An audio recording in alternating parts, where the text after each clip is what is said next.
and sisters, we've all turned up the radio to hear Brother Jimmy Lakey, from coast to coast and shore to shore. Now raise your voice, oh little song, Jimmy Lakey, get out of bed, Jimmy Lakey, raise your voice, Jimmy Lakey, Lakey, hey, can't live without it with Jimmy Lakey, Jimmy Lakey. All right, the choir singing on a Tuesday morning. Tuesday feels like a Monday. Glad to have you here. Jaime Lagos is my name. Jimmy Lakey, cut loose from the confines, unleashed from the bonds of corporate radio, and here we are together. The day after Memorial Day, summer has begun. I guess officially the start of summer, at least in our minds. It has not really kicked in until sometime in June. It's still springtime, but it feels like summer. Good to have all of you here. Hope you had a glorious Memorial Day. If you're in Colorado, you know that it was not summertime weather for us. It's overcast, cloudy, rainy, kind of torrential rainstorms at times. I think it was Sunday. We set a record on rainfall for a day. So anyway, it's not pleasant outside. I mean, I know we need the moisture. At which age did we need the moisture when somebody talks about rain become acceptable? Because when you're a kid, I don't like the rain. We need the moisture. No one cares, but we always say we need the moisture. At which age is it okay to say we need the moisture? Because most of you probably are of the age where you say, well, we need the moisture. Don't complain about it. Well, that's true. My lawn sprinkler at the House of Lakey and the Lakey estate, probably not going to have to run for another week or so, but there's it's rainy, cool, wet. It's not very strange Memorial Day. And wherever you're listening, glad to have you here. Of course, you're joining us all over. People are gathering on the Google. It's like the bat signal has gone up and notifications are hitting people's computer on YouTube. They're hitting them on X. They're hitting them on Rumble. That Lakey is live and unleashed, and people are gathering in for the fireside chat that we're about to have together. But glad to have you here. Laura Carno's coming up today. It's Tuesday. Carno's been with me on the radio and now the streamcast and the podcast for a long time. And we shall be reunited this morning at about 8:30 Mountain Time. And that is about 10:30 Eastern Time, 7:30 Pacific Time. If you're listening on the podcast version that it goes up after the show, kind of the rerun, the audio version, repeat of the program, it's about 23 minutes from right now. Laura Carno will be with us. So fast forward if you want to skip my pontification. It's amazing to watch, no matter how much they keep saying they're done with it and it's not their fault. Joe Biden did it and his staff did it. The investigation and the people are still trying to figure out what the heck happened with Joe Biden and how was his cognitive decline and his cover-up so big and so widespread. What happened? How did it get out of hand like this? White House correspondents making millions of dollars off book sales, all trying to say, well, they deceived me. I didn't know. The thing is, and I think I heard this last night. I was watching. I think it was a delay. I don't know what was live last night or what was repeats. I just had it on the background, and I think it was Greg Gutfeld who said the problems with these journalists is they said, well, the White House said he was okay, and we believed him.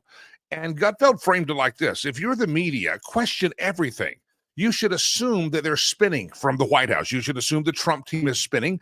You should assume the Biden team is spinning. You should believe and assume that they are going to spin it to make themselves look really, really good. And what they did under the Biden administration, the media says, oh, we just believed him. They said he was healthy. And you didn't just believe them. You continued to perpetrate the lie. Therefore, all of you jackasses are actually complicit in the propaganda machine of the White House because you claim to be a journalist, but you're actually propagandist. And now you're saying, we didn't know they were lying to us. Well, that shows you're no journalist. You should hang up your journalistic credentials and quit now, because any true journalist is going to ask some questions. So the cover-up is a frenzy. They're all pointing fingers. They're all trying to say it's their fault. I didn't know. I did not know. There's White House reporters who covered the Biden administration, according to Fox News, are speaking out. Of course, CNN Jake Tapper, who's an idiot and a liar and a propagandist, and he has no integrity, no credibility left in his life, but he's trying to cash in on it and try to save his lame-ass career. Axios reporter Alec Thompson has also written the book with Jake Tapper, but Thompson actually somewhat covered it a little bit. But Fox Senior News White House correspondent Peter Doocy is responding to people talking about questioning Biden and why is it that no one knew. Doocy was one of the only ones of the mainstream in the press that were constantly asking the lying Sacagawea Corinne Jean-Pierre about Biden's health. Everybody else just kind of propagandized with it. It's fun to watch it. And here's, I guess, a contemplation or consideration.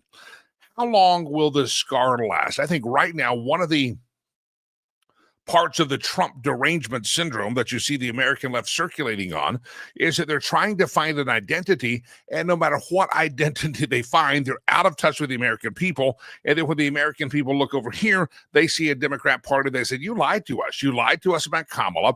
You lied to us about Joe. The credibility of today's Democrat Party is, I believe, at probably at least a modern day history low.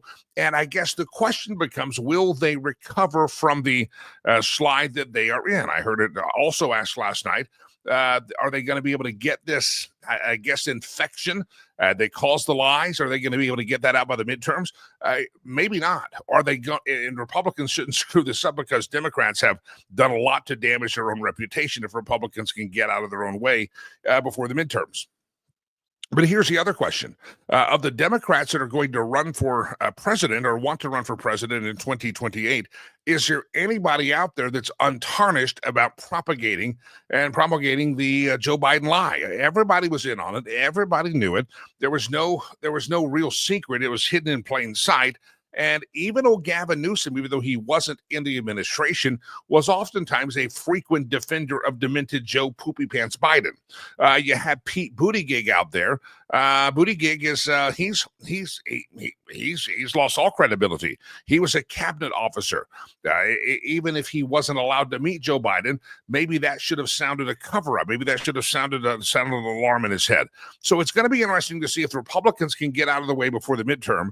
But it's also going to be interesting to see, is there any coming back from this? And I'm not prognosticating that there is, but there are some people speculating that this is a stain that is going to probably, and politics takes, people have a short memory, but there's some people speculating that maybe the Democrats don't recover from this in their modern form because the lie was so big, so deep, and so wide. We'll see.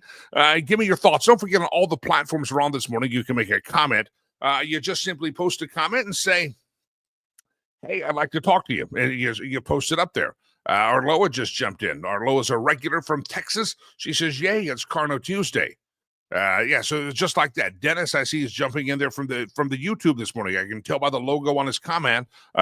He says, good morning, Jimmy. Well, Dennis, good morning to you on the tube that starts with a U. Got another story here we will dive into. It's one that you ought to be paying attention to. And again, the American media sometimes does not cover those things that are big stories, but I think this is a big story to keep a sharp eye on. Germany's chancellor has ended weapons range limits for Ukraine despite Russia nuclear threats. I don't know if you've been watching this, but over the long weekend, Vladimir Putin, some people say so that maybe he can blast a little bit more, I guess, surrender out of the Ukrainians. They have been blasting the hell out of Ukraine with drones and airstrikes and things of that nature, and they've been blasting the heck out of it. Donald Trump says, I think Vladimir Putin's lost his mind. He says, I've known him for a while. He's crazy now. And so Germany and Europe have come out and said, okay, if Russia wants to keep behaving like this, I think I had a gnat fly in my mouth. Have gnats in here? I don't know what happened. If Germany and if Russia wants to keep acting like this with Ukraine, we have limited the weapons that we gave to Ukraine, but now we're going to give you range weapons with no limit on them that Ukraine could actually fire them into the interior of Russia. Let me get this story straight, because for the German chancellor, his name is Friedrich Merz. Friedrich Merz says his country, as well as its allies, have now lifted all range restrictions on the weapons they deliver to Ukraine. The Chancellor of Germany seemingly attempted to maintain diplomatic efforts, so as he wants to get a ceasefire, he says, we will do everything in our power to continue supporting Ukraine.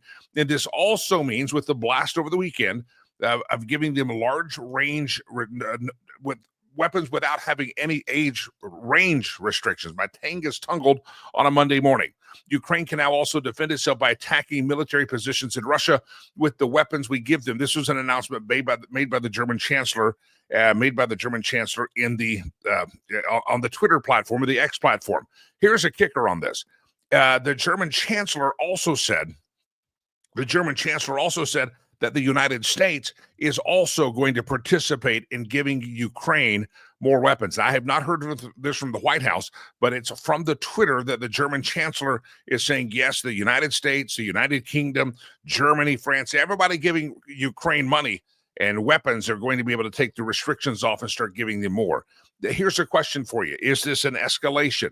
Do you think Donald Trump has been, I guess, maybe surprised by Putin's last lack of cooperation? If Donald Trump said he was going to be able to end this thing very quickly, Putin has proven to be a little bit more stubborn. So what do you think of this escalation? The headline on this story, I think, is epic and it's scary. Russia says if you start giving Ukraine weapons that are going to fire into the interior of our country, you are now risking nuclear war. Anybody paying attention to this? Again, this is the yes, we should be paying attention to Joe Biden and the lies that happened there. But you have to think about it that if the lies of Joe Biden were not being told 3, 4, 5 years ago, Russia probably would not have felt so empowered to go out there and invade Ukraine. All of this stuff stems back to a weak, demented, poopy pants president that the media and the Democrats told us was absolutely fine. And he had a grip on world events and he had a grip on the decisions of the White House. And now you find out several years later that we're escalating our involvement in Ukraine. Our allies are escalating their involvement in Ukraine. And we're having to get involved in a war that probably shouldn't be going on at all. But because of the weak presidency and the media, we have now an escalation in Ukraine. Give me your thoughts on this. The right move, the wrong move? Is there any other move? Because evidently Putin is not interested in the art of the deal by Donald Trump. Putin's not interested in that. So going to be very, very interesting to watch, my friends. Very interesting to watch and also scary that all of a sudden, and you say, how did we end up at this point? We ended up this point because we had a demented president that many of you Democrats lied about. You knew, you could see it with your own eyes, but you had such hatred for your country and hatred for Donald Trump that you could not call the spade. You could not call the color like it was, and you just wanted to continue to believe that Joe Biden was fit to be the president in term 1 and in term 2, and because of his weakness, the world stage season, and here we have escalation nearing and stepping towards WW3 if we're not careful here, and we're removing the age range restrictions on the weapons there. All right, I got a fun question of the day here. Memorial Day, as I said, it's kind of cloudy and ugly here. Hopefully we'll get some sunshine, but a couple fun stories out here. One of them brings about the question of the day. Summer vacation. Anybody got a summer vacation plan? Anybody going to load up the minivan or the station wagon and tie your belongings on the top with a rope and fit all the kids in the back and go cross-country station wagoning? I'd love to hear what your vacation plans are. A new report, though, says that the perfect vacation, you ready for the perfect vacation? A new report after the holiday weekend, people said, what is the perfect vacation? And the perfect trip is 11 days. 11 days and 3 hours from home. New report claims that the perfect vacation will last you 11 days. It's 3 hours from home. And so that's where people want to go 3 hours from home. They don't want to have to fly to the airport. They can drive there, but they also want to have vacation for 11 days. So good for those that can do that. So God bless you. How many of you ever had an 11-day vacation? I have. Sometimes it was unbeknownst to me that I had been given a vacation because I was unleashed from the confines of corporate radio. The perfect trip also, people have a budget in mind.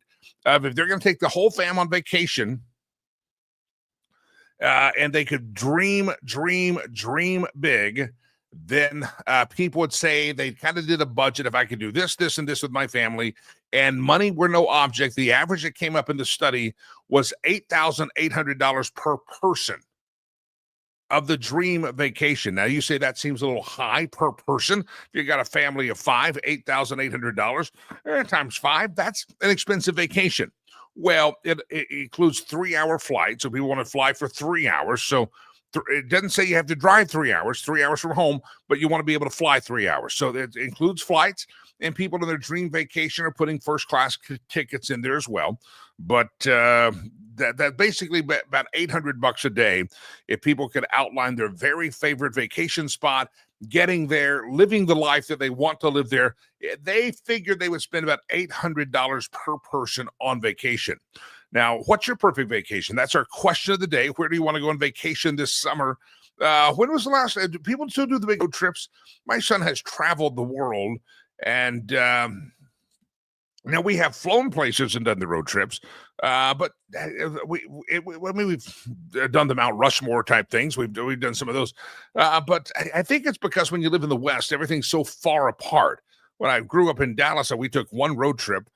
We left the Dallas area through Louisiana, Mississippi, somehow ended up in the Carolinas, back into Tennessee and Arkansas, kind of a southeast trip. It's the first time I ever went to Atlanta.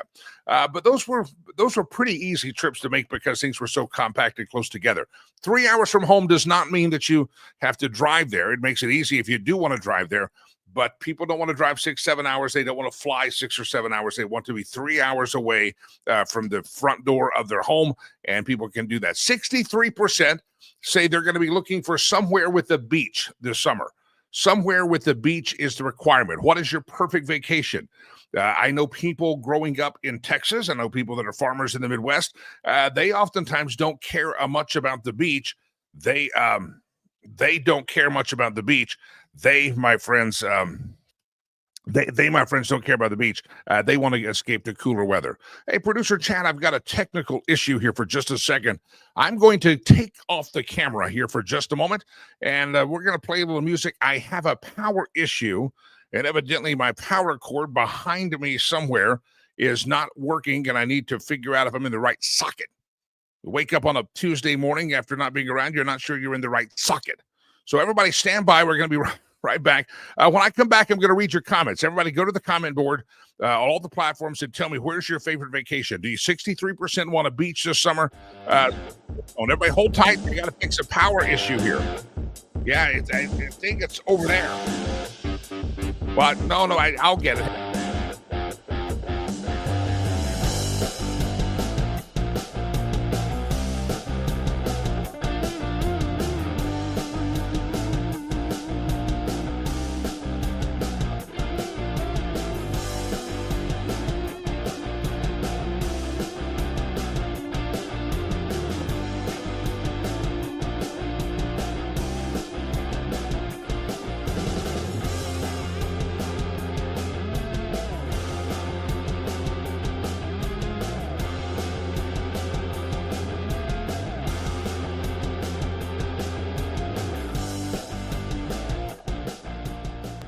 All right, we figured it out.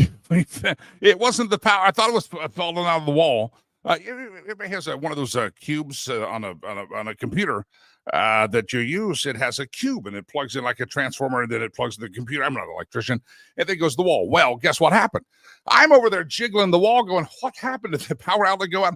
I didn't realize that the actual cube is detached. There's two plugs on the cube. So I just learned something.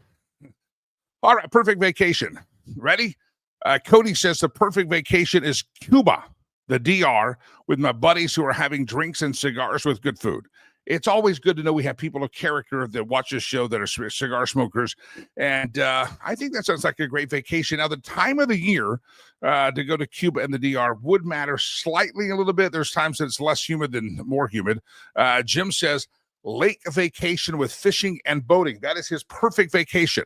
What is your perfect vacation, and how many of you are going to get Tracy says a catamaran in the Virgin Islands. Yeah, I like the idea of a catamaran. See, there's beaches involved here. Jim had a water involved, so let me know what your perfect vacation shall be. What is your perfect vacation? Let me get some more data and stuff. Oh, by the way, speaking of you guys who go to the beach, are you fine with this? I said this to producer Chad before the program, and he thought it was kind of gross. And I agree. It's National Sunscreen Day today. So we're talking about vacations, talking about everybody getting out and going to the beach, and Jim wants to find a lake. And we got a catamaran involved, even the DR, Costa Rica, Cuba, they all known for beaches. So there's a theme happening here. Well, it's National Sunscreen Day. and they've done a poll. And I don't know who thinks these polls up or who researches them, or maybe this is the money we've been spending at Harvard for billions of dollars to get this kind of crack research. You ready for this? A poll online asked if a stranger at the beach asked you to rub their sunscreen on their back, would you do it? Now, to me, that's not just a no, that's a hell no, right? That seems like a really obvious answer. But there's still 36% of Americans who took the poll, and they were asked if a stranger on a beach asked you to rub some sunscreen on their back, would you do it? 36% of your fellow Americans said yes, they would do it.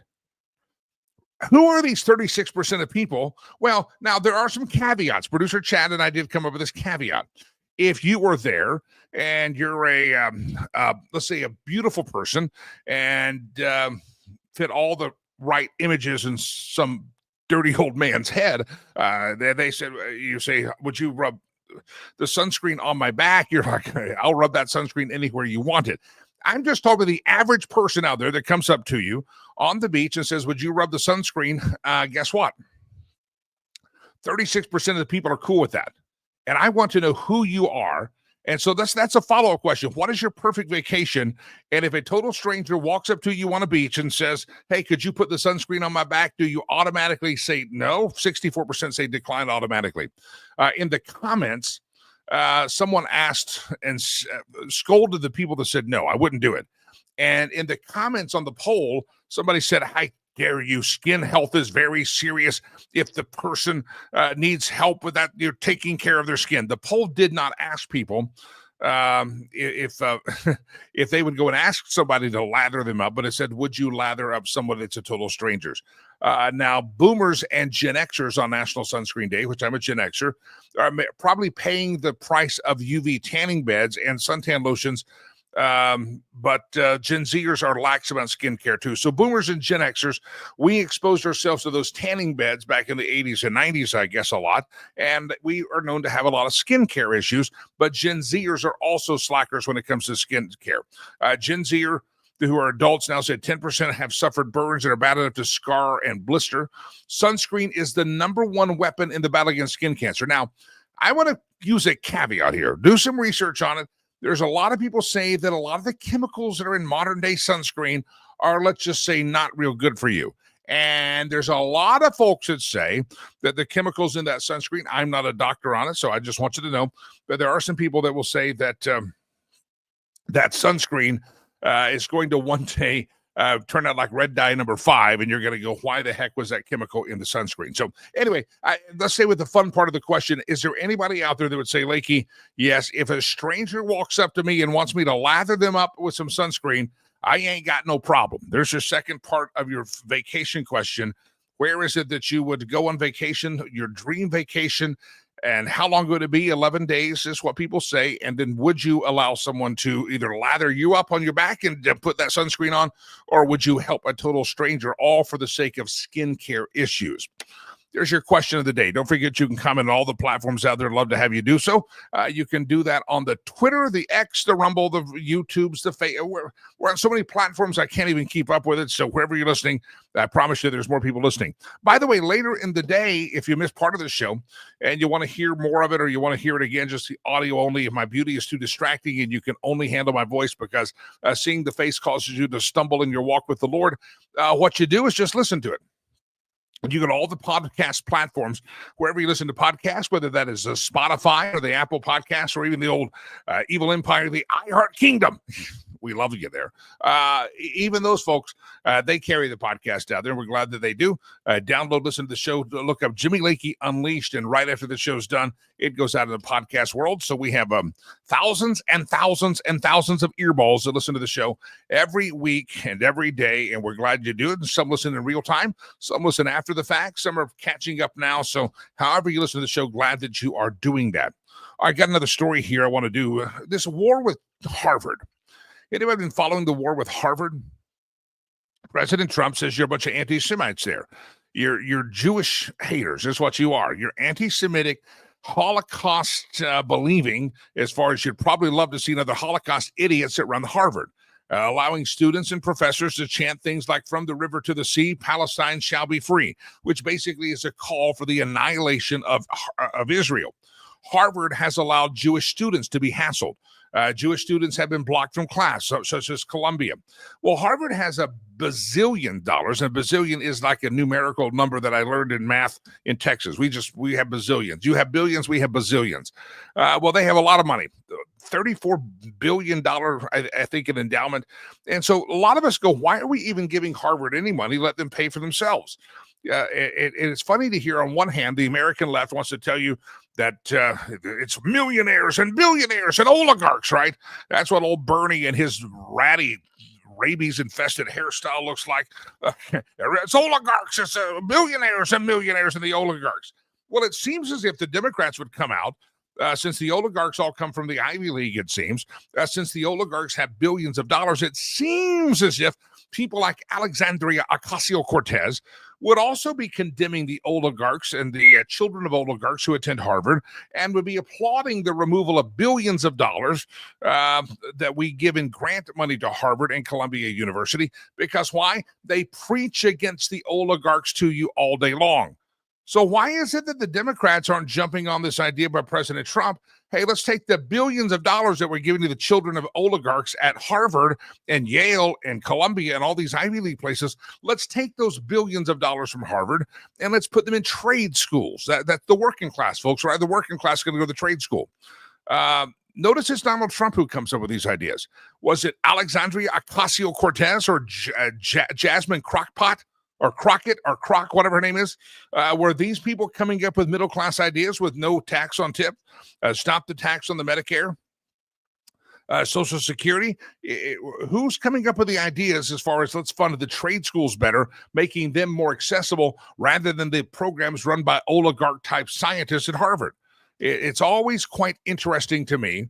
It's interesting to me that the party who claims that they are the working class party actually seems to have great disdain for the working class. And when Donald Trump proposes, hey, let's take the billions of dollars in grants that we're giving to these bazillionaire oligarch-run universities, let's give it to trade schools, Democrats grow greatly and definitely silent because maybe, just maybe, contemplate this, the Democrats really don't give a rat's ass about you. They just really give about power. And if they can have mind-numbing lemmings screaming about oligarchs and yet realizing that the people screaming about oligarchs aren't doing anything to make the world a better place, well, hypocrisy. If they didn't have hypocrisy, didn't have a level of hypocrisy, they wouldn't have anything at all.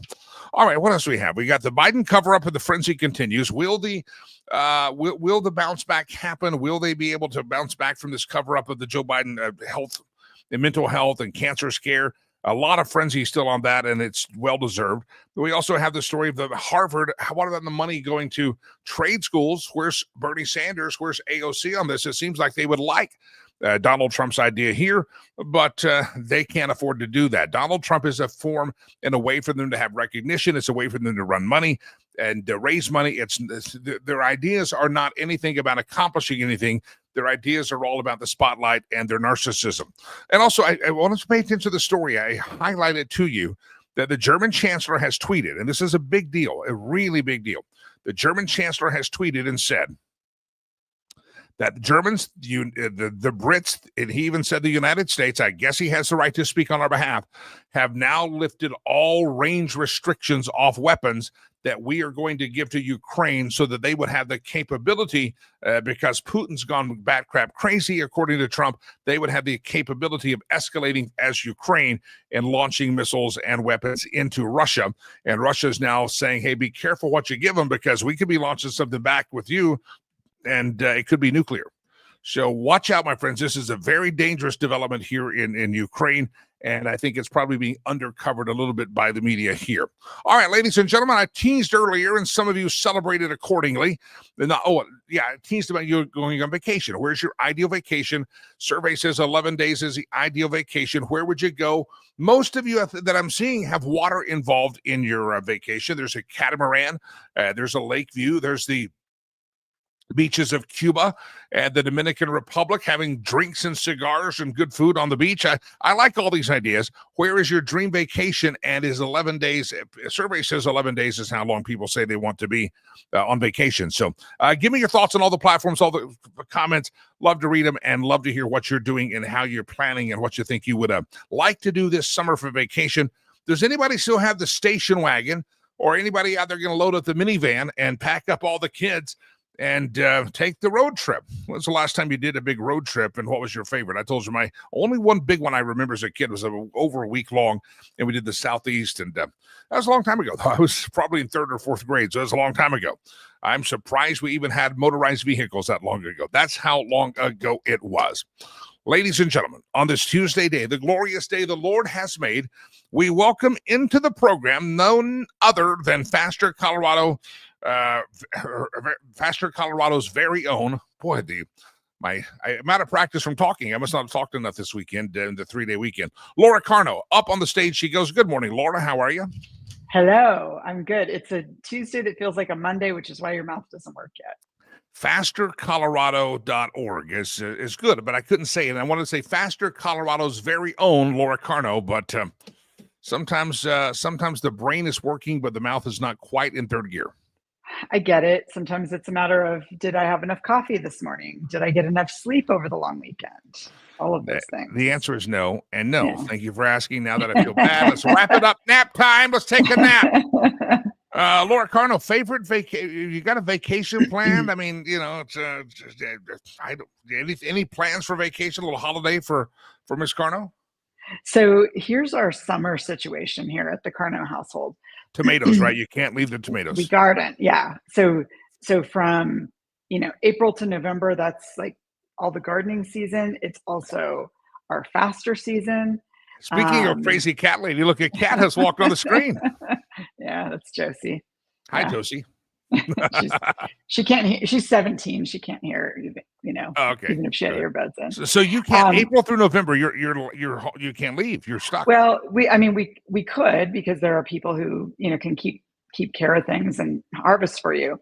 But it's also our faster training season. So we are training armed school staffers because they are mostly out of school during the summer and that sort of thing. So the last vacation we took, and I love road trips because a road trip makes you get out of, the hustle bustle of the airports and all that stuff. We went in, I'm going to say February, maybe, to Mount Rushmore. I had never been to Mount Rushmore, and I am 60 years old, and you shouldn't go 60 years without going to Mount Rushmore. So we took a road trip up there and tooled around, and it was freezing and snowing and beautiful. So I liked it. I never went to Mount Rushmore either until my son had a football camp up there one summer. About 3 or 4 years ago, and somehow because of football and just then the COVID hit and we needed somewhere to go, that was an easy road trip to South Dakota because Christy Nome kept the state open. So I took my son and some friends up to Mount Rushmore. So I went from not seeing Mount Rushmore my entire life to seeing it like 3 times in 2 years. And I've seen it. I know that it's still there. Yeah, it was cool. There was almost nobody there. They had about a quarter of one of the parking garages open. And if folks have been there, they know there's, half a dozen or so huge parking garages. Lots of actually international tourists, I guess, that time of year, because everybody's in school. And with all the humidity, my hair was all the way out to here. So it was nice. It was fun. But I like road trips. All right, so that's a fun one. Now, if you've driven from Denver, where I have, up to South Dakota, there's a period and a place in time where you pass through, it's somewhere in Wyoming, and literally you can hit scan on your radio dial, and it ain't going to pick up a signal no matter how great a radio. And that's also an area where if you're going to have a crash and die, you're probably going to die there because it not only doesn't find a radio signal, but there's miles and miles to go with no cell phone signal. So that part of Wyoming can be pretty remote, a little bit boring. Got a little claustrophobic, Laura. Glad I wasn't out there at nighttime. Want to hit that part in the daylight. Yeah. And we drove up through Nebraska and then came back through Wyoming to get a couple of different views. And I'm with you. There are some parts of Wyoming where ain't nothing happening. Nobody lives there. Bunch of cows and no cell service. Yeah, no cell service. It's beautiful up there. The Black Hills of South Dakota. Christy Nome made me love them. Now she's in Washington. Don't even know who runs the state now. Don't care. But Christy Nome Yeah, I don't know. Who's the governor of South Dakota? We should make that a trivia question. All right, Laura Carno, I was talking about Harvard and the trade schools, and President Trump says we're giving billions of dollars of grant money to Harvard and Ivy League schools. Why don't we take the Harvard money, give it to some trade schools? This seems like an idea. There's like no tax on tip, don't tax the Social Security. Seems like the old Bernie Sanders and his oligarch tour would say, that's right, don't give to the oligarch scientist. But the Democrats are quiet on this thing, and Donald Trump seems to be taking on the oligarchs. Yeah, very interesting, because they always talk about Donald Trump helping all of his rich friends, but it's really the liberals that are doing that. Here's where I am on that, Jimmy, is if the money is going to be spent on education, and let me set aside, I don't think it should be, but if it's going to be spent on education, it should not be going to a school that teaches really terrible things, as we're all finding out, but also has a multi-billion-dollar endowment. This isn't a school that needs any extra financial support. You have schools like Hillsdale College, completely private, takes no government money because they know the strings that come attached to that. They don't even allow government student loan money to be used to purchase their tuition. So you can do it completely without government money, which is my preference. But if it had to be spent, absolutely, what we are missing in this country, and I live a little bit out in the sticks, as your listeners know, our local school district is increasing their space for like their auto shop, their wood shop, all that stuff, because so many kids in the country, they're going into family businesses, they're going into family trades, and that's the education they need. A 4-degree college education isn't for everybody. I don't have a college degree. Lots of people I know don't have college degrees. It's not the only path. But getting back to the principle, government money should not be going to education, certainly not to higher education. If we had our ideal world, if you want a higher education, figure out how to pay for it. There would probably be aid for poor kids going to college if it was a degree that was going to make them money at the end of it. Maybe not underwater basket weaving. Underwater basket weaving, or like me, Laura, they could have a degree in history, an undergrad in history. That's very valuable. It makes you a good radio host. It makes me real practices saying, do you want fries with that? That's kind of the liberal arts major, the famous words of a liberal arts major. Do you want fries with that? The undergrad was in history. I was going to go into law school, Laura, but evidently I had a good voice, and flattery gets you everywhere. And people kept saying, you ought to do radio. You got a great voice. And I'm going, but I'm going to law school. They're like, you can make minimum wage doing a board op job here and talk on the radio on occasion. I'm going to law school. I'm going to be famous and a big time lawyer. Hey, you could one day maybe climb to the ranks of program director and make $35,000 a year. And what did my law school mind do? I went that bad path, but I got out of it. I'm out. Got out of it. Yeah. Laura, sorry, I digress. That was a little therapy session for me. I feel better. I feel like I should sing or something now. Laura Carno, my guest, her website, fastercolorado.org. If you're listening to the audio portion of the program only, go check out fastercolorado.org. Find out what they do to keep your kids safe, especially in Colorado, and donate a little bit of money, fastercolorado.org. All right, Laura, let's come back here to this story that you sent me that is quite fascinating. A couple of weeks ago, we found out that Donald Trump and the Justice Department are trying to let Colorado know that they need to butt the hell out of interfering with ICE and their sanctuary city laws. Well, now we have a story in which Denver has said, well, screw you, we're going to sue you. So the Trump administration was going after Colorado and Denver, and now Denver has sued the Trump administration. Let's know the details of the story. Yeah, and before I give you those, Arloa just said hi to me. So I'm going to say hello back to Arloa. And somebody up there, I knew that some pet lover up there said, nice cat. Said, oh, cute kitty cat, says Andy. So, yeah. Thanks, Andy. We have two of them, and they're both old and deaf. They're old and deaf. Mm-hmm.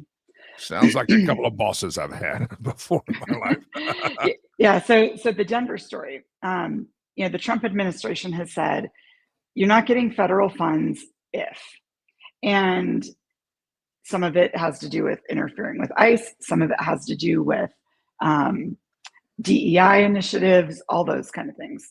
As everyone knows, Donald Trump sat in the Oval Office and signed all those executive orders.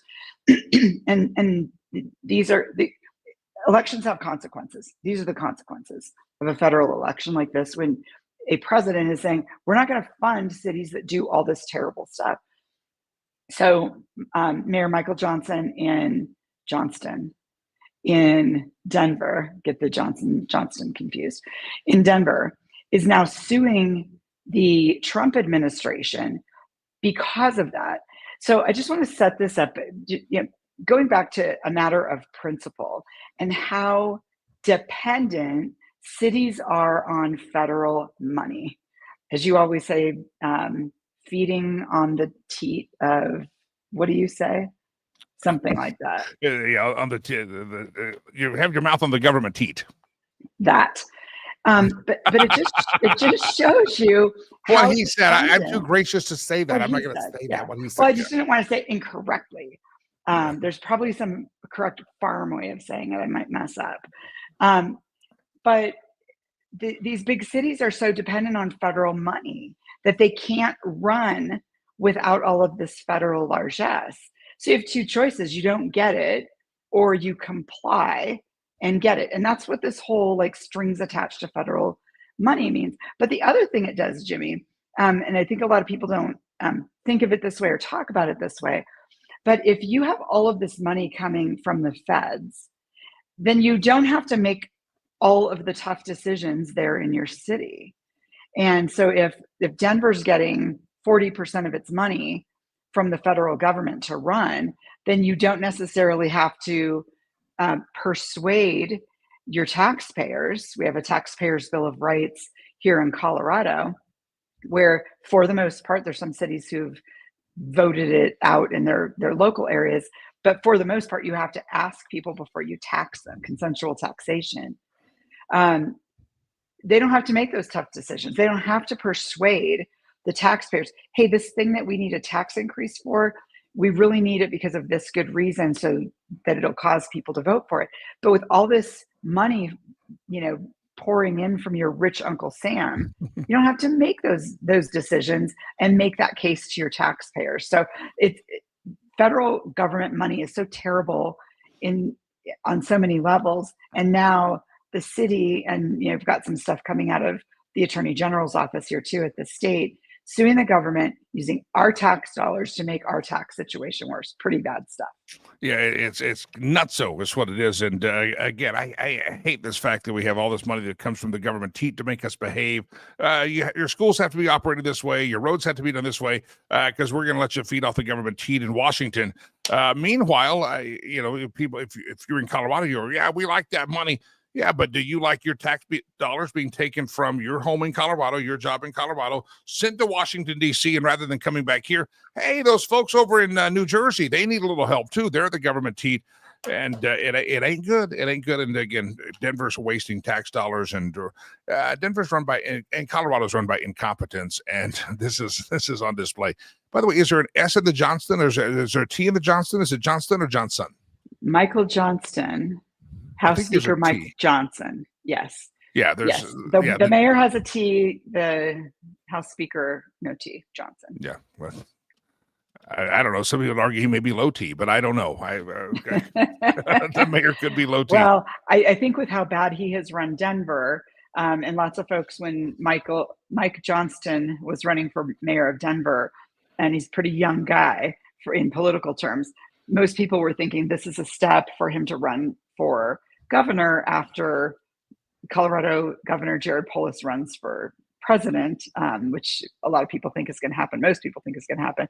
After how bad everything's gone in Denver, nobody's even talking about Michael Johnston as a potential gubernatorial candidate, which is Michael good. Johnson, he looks pretty cute. I mean, he's a handsome little fellow. You know what I'm saying? But he's a big blowhard. I mean, remember, he was the guy nationally that made news that I'll stand at the city limits of Denver and county, and I'll take on ICE, and we'll have thousands of people show up. And that little coward ass never even showed up to the state line. I mean, he didn't go anywhere. He just sat there and he threatened. He talked a big blustery game, but the little dainty little fellow decided not to go take on ICE. I wish he would have. Yeah, he is. You're correct. As a woman, I can say this. He is a handsome fellow. Comma, I still would not put lotion on his back. You heard that story. 38% of Americans say if they're on vacation and a stranger walks up at a beach, they would put the sunscreen on their back. That's nasty.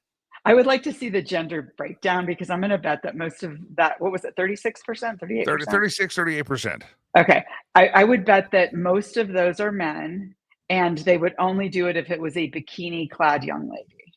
Yeah, Chad kind of gagged this morning. I don't think he's going to eat all day because he said some big fat hairy dude's going to walk up to me and I'm just going to hurl right there. So that's not going to happen. Here's what I would say to somebody who asked me to do that. I would say, actually, you need to get some vitamin D. Bye-bye.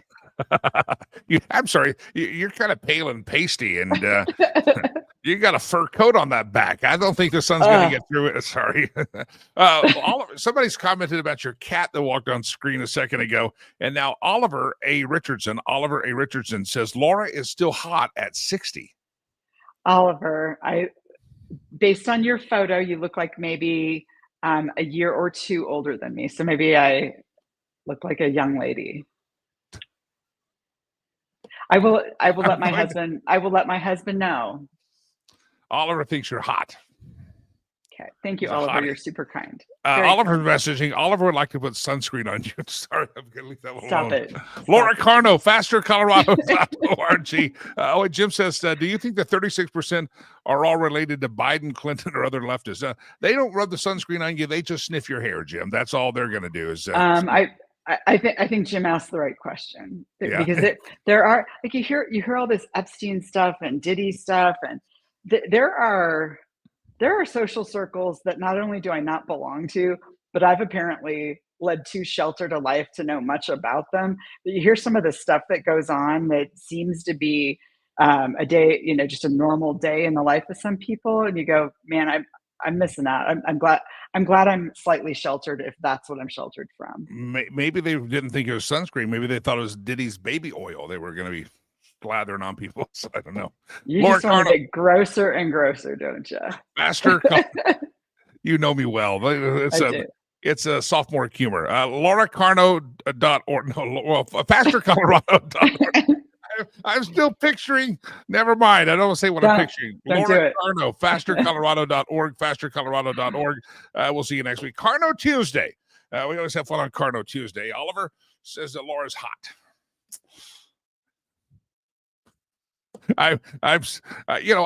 Producer Chad, I thought you had to worry about me causing the ladies to stumble in the walk with the Lord. Evidently, they got Laura Carno out there, riling them up out there. All right, good to have you here on the show. I want to bring in my next guest to the program, if I may, in just a moment. Sorry, I'm still laughing.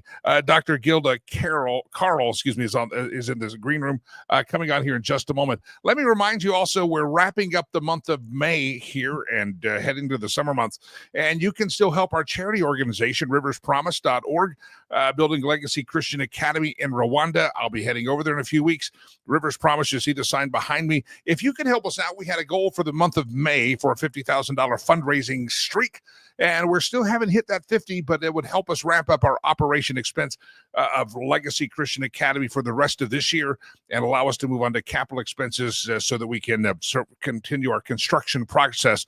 So if you can help us out, $5, $15, $500, $15,000, whatever your level is, don't forget $30 on operations for us. Feeds a child 2 meals a day for 30 days. So that's about 60 meals for $30. And 65 feeds them the food, keeps them in school, provides health insurance, basic life amenities. Really is kind of a holistic program there.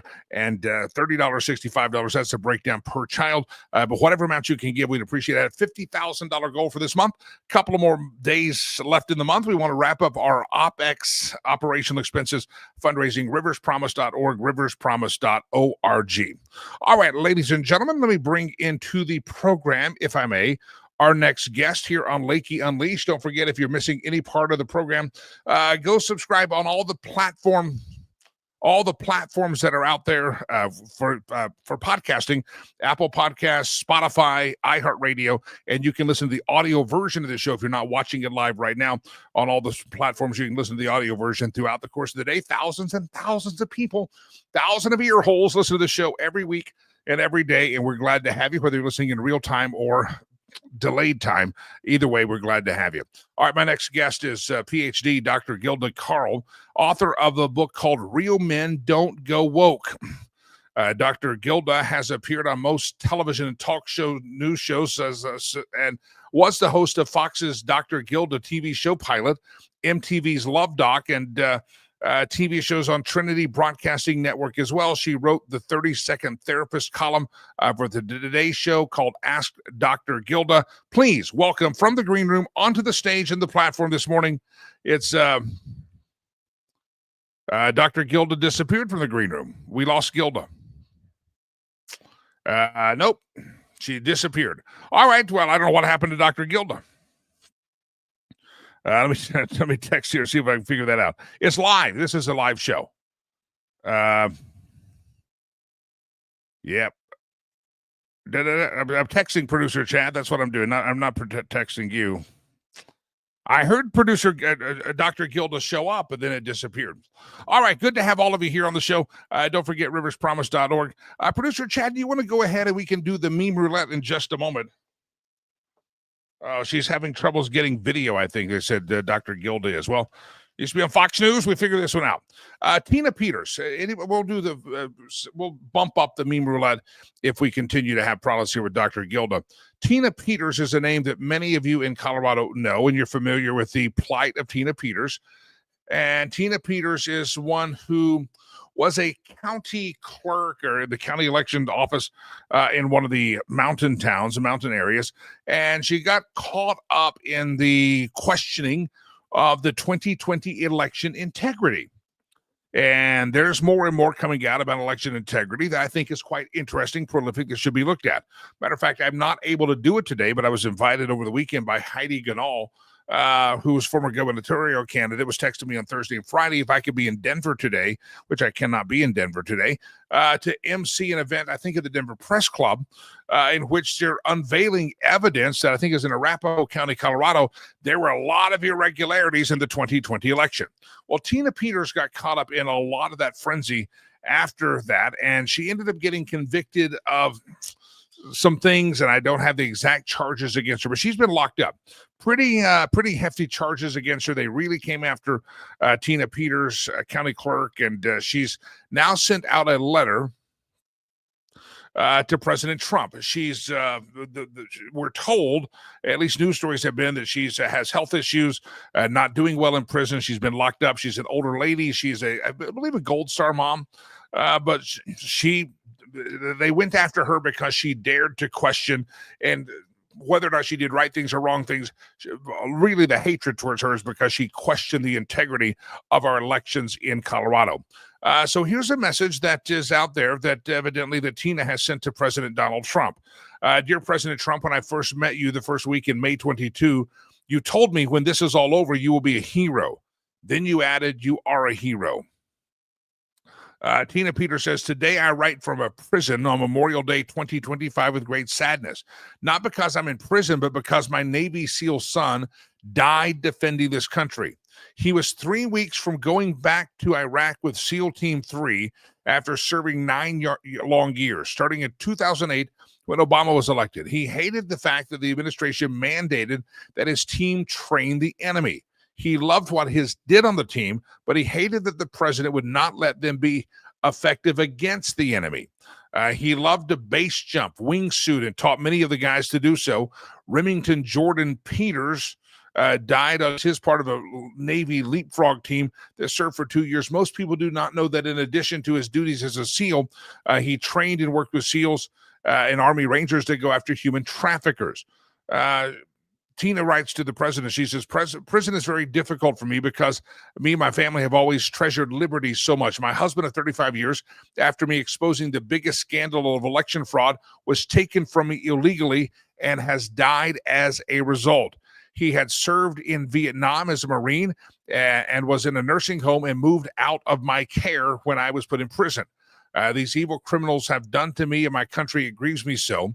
The upcoming midterm elections are always on my mind. We have to save Colorado as well as our elections. They thought by falsely accusing me and throwing me in jail and prison that they would finally silence me. That all they have done, but all that I've experienced as a lung cancer survivor facing death, excruciatingly painful death of my son Remington, and the unrelenting harassment, persecution, and taking my husband and facilitating his death has all deepened my resolve to continue the fight.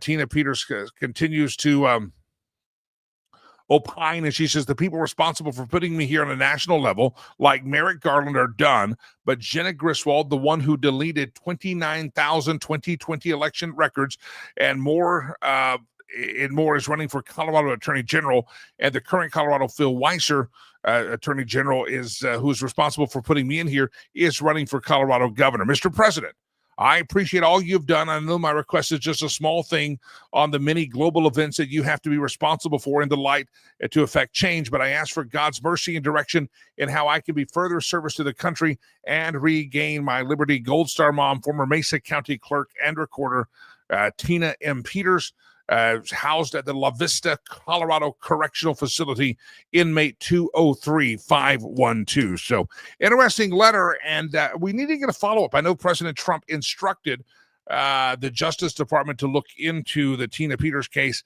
and do all they can to assist. Somebody said, why didn't he pardon her? I believe it's a state case the state of Colorado brought against her. It's not a federal case, and so therefore the president cannot pardon a federal charge in a federal crime, so alleged crime, etc. So anyway, God bless Tina Peters. If you're a praying person, she has written President Trump and tried to get on his radar screen, and also trying to not only get on his radar screen, but to make sure Colorado, we're on the radar screen. Got a message here. What was it you're supposed to MC today? Let me do this story tomorrow, because I think today they're going to make an announcement. They found some interesting things that happened in Arapahoe County in 2020, and I was asked to MC the event today by Heidi Ganal, and I could not. I was not able to make it to Denver today, so I apologize. But if anybody goes down there, let me know. I'd love to hear from you. All right.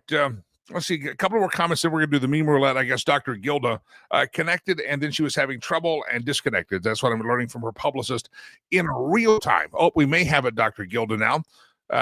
We may have to go without video, but that's okay. We can do that. Cody says, so if we don't put the sunscreen on the stranger, do we get the hose again?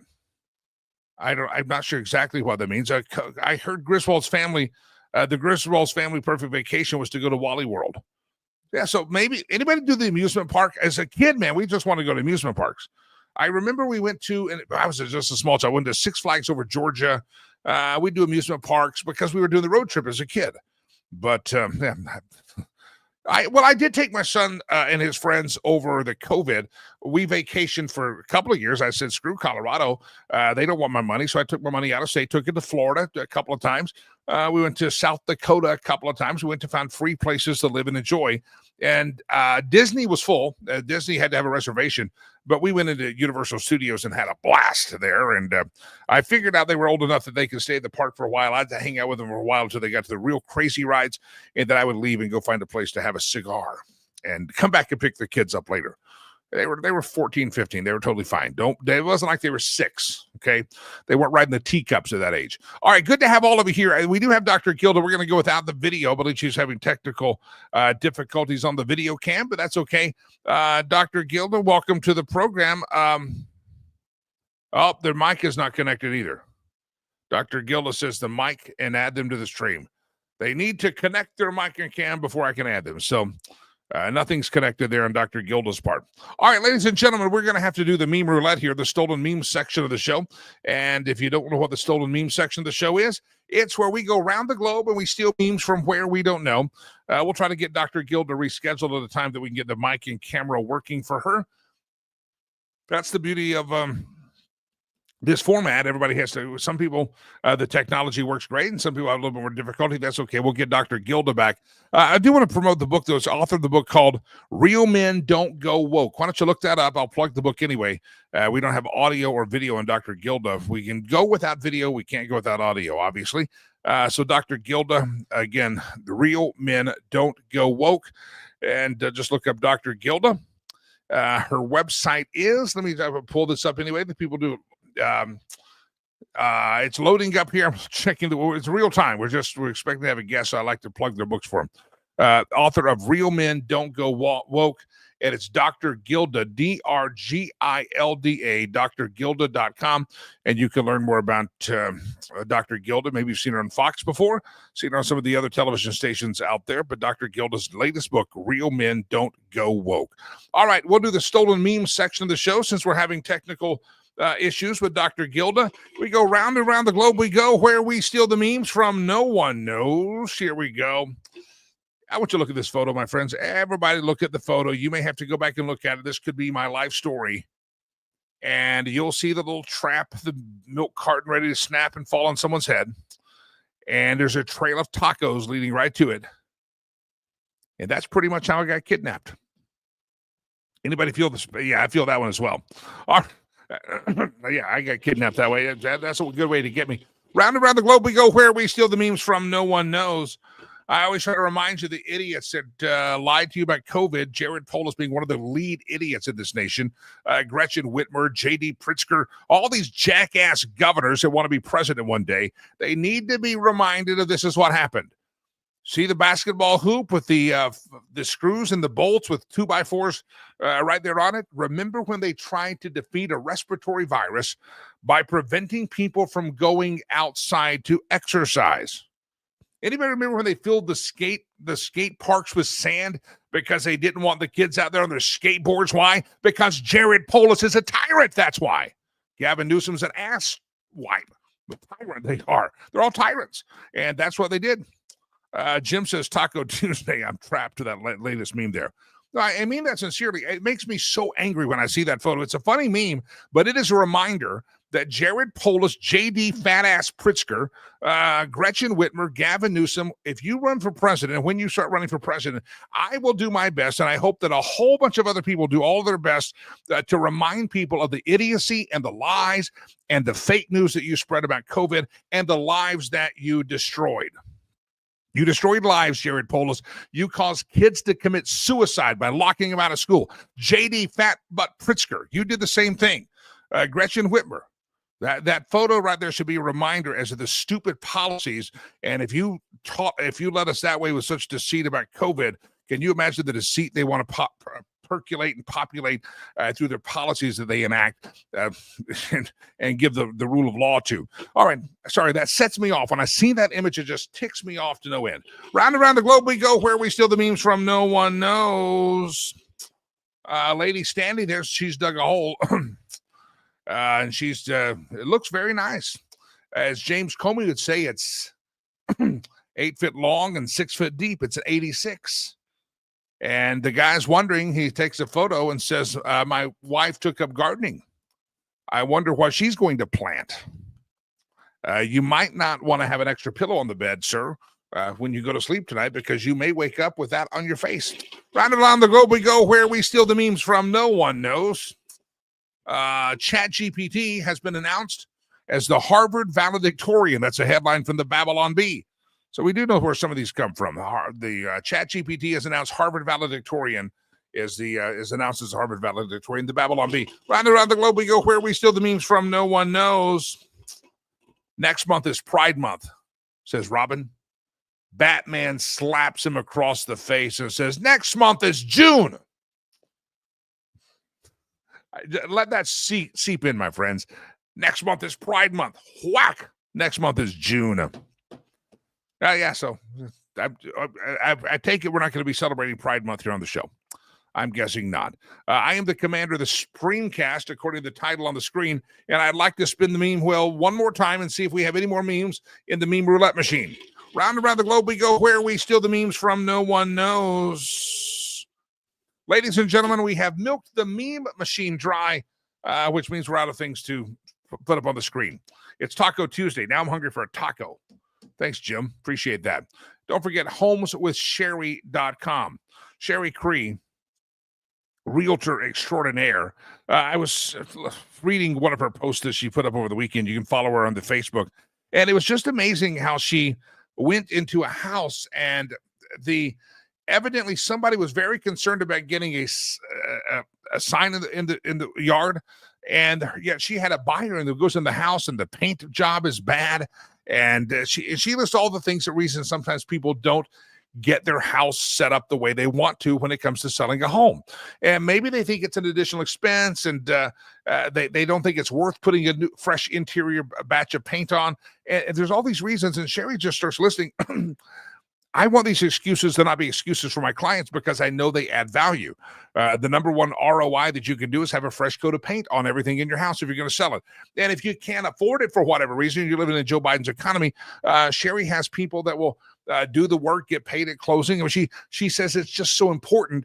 And she was shocked going in as a buyer's agent to see that the seller's agent had not almost required that certain things happen in the house because the price was going down, down, down, down, down. And the selling agent should have been do everything they can to make that price go up, up, up, and up. And so Sherry just in her public Facebook post listed all the people that she can work with, even if it's some remodeling, that to figure out how you're going to get top dollar for your home and get that ROI. The point I make to you, my friends, when I want you to call Homes with Sherry, is she knows that real estate, when played correctly and you do it right, it can create generational wealth, not just for you, your family, and your children and your grandchildren. It can really be something that propels your family generationally going forward, but you got to play the game right. And Sherry thinks that strategery with you. And she was a buyer's agent recently, walked into a house and said, not everybody thinks strategery here. They're just trying to get a quick sale, but they're leaving thousands and thousands and thousands of dollars on the table because they wouldn't spend a little extra money. And if the owner doesn't have the home, Sherry says she figures out how they get that done and pay for it at closing. Listen, have that strategy session with Sherry. Homeswithsherry.com, homeswithsherry.com, anywhere down the I-25 corridor. There's a lot of people that'll just try to get a quick sale of your house. They'll put a sign in your yard. And Sherry wants to think more strategically than that. Don't just think it's to get top dollar and to get the best thing. You're going to have the strategy session with homeswithsherry.com. Sherry Cree, homeswithsherry.com. Fort Collins, Fort Lupton, Broomfield, Boulder, Parker, Aurora, Littleton, Lakewood. You get the idea. Greeley, she can help you there. Is Loveland? I've already said Loveland. Wherever it's at, my friends, reach out to her in the Colorado area. Homeswithsherry.com. Homeswithsherry.com. Ladies and gentlemen, it has been a pleasure. I'm sorry we didn't get Dr. Gilda on the program.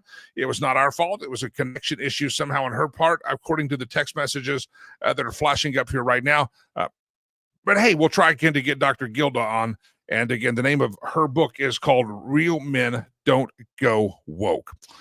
You ready? Everybody make a donation today. riverspromise.org, riverspromise.com, $30. Help us out there. Hey, by the way, if you'd like to contact us and have us give a shout out to you and your business, we got a plan for you, info@Jimmy Lakey. And also, if you ever have one of those fancy memes that you see out there and you think the producer Chad should put that in the meme roulette machine, he programs that thing. It's info@jimmylakey.com, info@jimmylakey.com. I'd also love to talk about your business and let all the thousands of people that listen to the show every week and every day, live and in podcast. I'd like to let them know about your business. Info@jimmylakey.com. Until we meet again tomorrow morning on the program, it's already hump day because today is Tuesday. Feels like a Monday. Tomorrow will be hump day. May God bless you. May God bless America. I am Jimmy Lakey. Peace. I'm out of here. What?